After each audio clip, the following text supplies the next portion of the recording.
Solar સેલના નવા નિયમોથી દક્ષિણ ગુજરાતના સોલાર ઉદ્યોગોમાં ફફડાટ. સોલાર ઉત્પાદકો, ઈપીસી કોન્ટ્રાક્ટરો, પ્રોજેક્ટ ડેવલપરની બેઠક યોજાઈ. 1 જૂન 2024થી ALMM2 નિયમ ફરજિયાત બનાવવા માટે બનતા ફરજિયાત નિયમ બનતા જ ઉદ્યોગકારોમાં ચિંતા વ્યાપી છે. ડોમેસ્ટિક સોલાર સેલનો પૂરતો પુરવઠો ન મળતા ઉદ્યોગો મુશ્કેલીમાં. માત્ર દક્ષિણ ગુજરાતમાં અંદાજે 1,500 કરોડના પ્રોજેક્ટ પર અસર થવાની ભીતિ છે. ગુજરાતમાં 2 લાખ, દેશભરમાં 15 લાખ શ્રમિકોની રોજગારી જોખમમાં હોવાની ભીતિ. ડોમેસ્ટિક સોલાર સેલ ફરજિયાત નિયમનો અમલ 18 મહિના મોકૂફ રાખવા માંગ.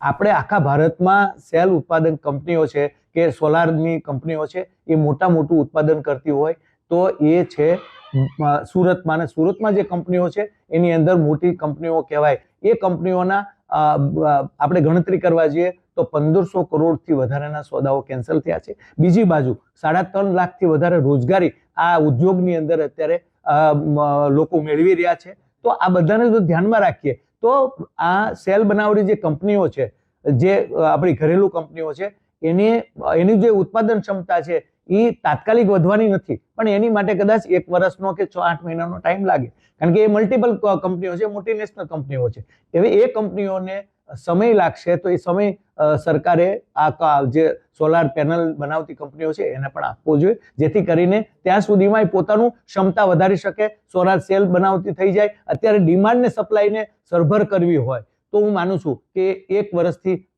10 મહિનાનો જો સમય મળી જાય તો આત્મનિર્ભર ભારત નું પણ સાર્થક થઈ જાય છે.